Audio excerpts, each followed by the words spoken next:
Bunaqa chiroyli mebel ko'rgandan keyinchi mashalloh deb qo'yish kerak. Bunga ta'rif berish kerak emas. Haybatiga e'tibor beramiz, kattaligiga, gorkaning chiroyligini qarang.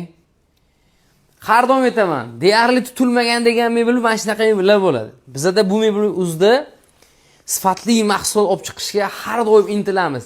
Kim uchun? Aziz podpischilarimiz uchun.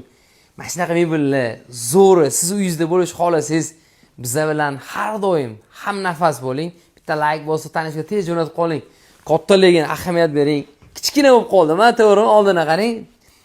Yaltilab turibdi-yu. Ashi cho'tki. Qaysi fabrikaga tegishli kim biladi? Shuni yozib qoldiring. Tortmalar yonlari polni taxtadan ishlangan mebel. Juda baquvvat. Gorkaning yuzichi va shit. Go'zalligiga ta'rif berishga til ojiz. 230 220. Balandlik 225, 235. Tanish bilishga tez jo'natamiz, ulgurib qolamiz. Podpiska, like esda chiqib qolmasin. Salomat bo'ling.